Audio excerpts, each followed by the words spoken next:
Daniel Hayes wasn't supposed to be there. Normally, his assistant handled errands, even something as small as groceries.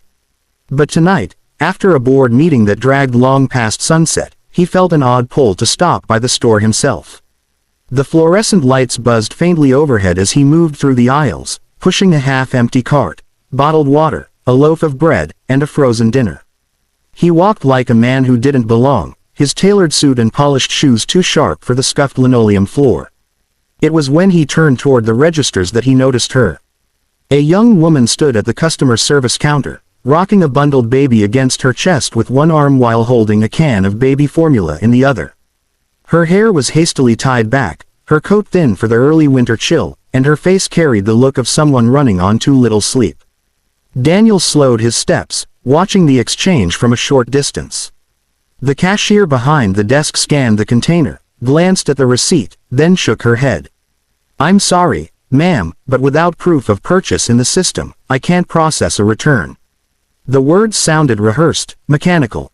The young woman swallowed hard, her voice trembling as she replied, "I understand, I needed the refund." "It's okay." But Daniel saw that it wasn't okay. He saw it in the way her lips trembled as she pressed them together, in the way her shoulders hunched tighter around her baby as if to shield him from disappointment. She placed the canister gently on the counter, as though leaving behind something far more precious than food. Then she turned and walked toward the exit, whispering soothing words to the infant, though her own eyes shimmered with unshed tears. Daniel froze, the sight striking him in a place he didn't know was still tender. Numbers, contracts, and profit margins had defined his life for so long. Yet in that fleeting moment, watching a mother walk away empty-handed, something cracked open inside him. The sliding glass doors opened with a hiss, and the cold night air rushed in. Daniel stepped out just in time to see her adjusting a frayed blanket over the baby, trying to shield him from the biting wind. The parking lot was half empty, the glow of the street lamps casting long shadows across the cracked asphalt. She moved with hurried, purposeful steps toward an old sedan parked at the edge of the lot, her shoulders hunched as if bracing against more than just the weather. For a moment, Daniel hesitated. It wasn't in his nature to interfere. In his world, emotions were liabilities, messy variables that complicated clean decisions. But something about the way she clutched her child, the way she tried so hard to appear strong while clearly fighting exhaustion, struck him deeply. He thought of his own evenings, returning to an immaculate penthouse, reheating a meal, pouring a glass of scotch, staring at a skyline that meant nothing. For the first time in years, he wondered what it might feel like to be needed. He took a step forward. "Excuse me," he called, his voice careful, softer than he usually spoke in boardrooms. She turned sharply, eyes narrowing, her whole body tense. Instinctively, she shifted the baby closer, as though shielding him from a threat. Daniel raised his hand slightly in surrender. "I'm sorry," he said quickly. "I don't mean to startle you. I saw what happened inside." Her jaw tightened. "It's fine," she replied. "We'll manage." There was pride in her voice, but also fear that he recognized because he had worn it himself in quieter moments. He took another breath, steadying himself. "Let me buy the formula for you," he said. Her eyes widened, and she shook her head almost instantly. "No, thank you, but I can't accept charity." The firmness in her refusal might have ended the conversation, but Daniel didn't move. He could hear the baby stirring softly, letting out a small cry, and he knew in his bones that walking away now would haunt him. Daniel stood there, the mother's refusal hanging in the air like a wall between them. Most of his life had been about closing deals, convincing board members, persuading skeptical investors, but this was different. She wasn't an executive he needed to win over. She was a woman trying to hold her world together with fraying threads, and somehow he felt that if he turned away now, he would lose more than just the chance to help. He would lose a piece of himself. Without another word, he gave a small nod and stepped back. Her wary eyes followed him as he turned and re-entered the store. The warmth of the fluorescent-lit aisles felt jarring after the chill outside, but Daniel's stride carried a new urgency. At the customer service desk, the can of formula still sat on the counter, abandoned like something unwanted.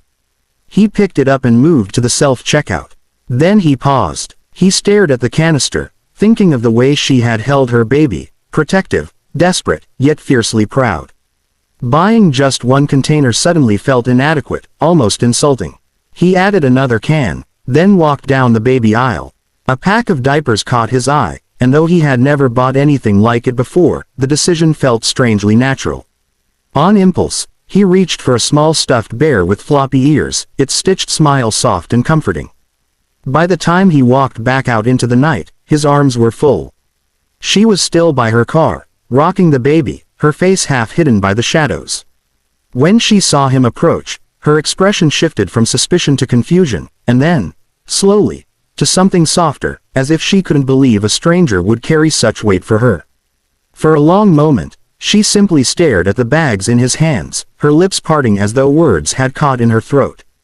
The baby whimpered softly, and she adjusted him against her shoulder, still not taking her eyes off Daniel. He held out the formula first, speaking gently, almost apologetically. "I know you said no," he began, "but I couldn't just stand there. Please, take it, not for yourself, for him." Her fingers trembled as she reached for the canister, but she hesitated, her pride fighting with her desperation. Finally, she took it, clutching it as though it were the most valuable thing in the world. Daniel then handed her the diapers and, after a pause, the stuffed bear. She blinked, her defenses faltering. "You don't even know me," she whispered, her voice breaking. "Why would you do this?" The question struck him harder than he expected. He could have offered a simple answer, because he could afford to, because it was the right thing, but that wasn't the truth. He looked past her, at the dark stretch of asphalt, searching for words he hadn't used in years. "Because I know what it feels like to go home to silence," he admitted quietly. "To feel like no one would notice if you disappeared. And tonight, when I saw you, I realized maybe I've been living like a ghost. Helping you, helping him, reminds me I'm still here. That I can still matter." Her eyes glistened. She pressed the bear gently into her baby's tiny hands, and for the first time since he had seen her, a fragile smile flickered across her face. "Thank you," she whispered. "You'll never know how much this means." For Daniel, it already meant everything.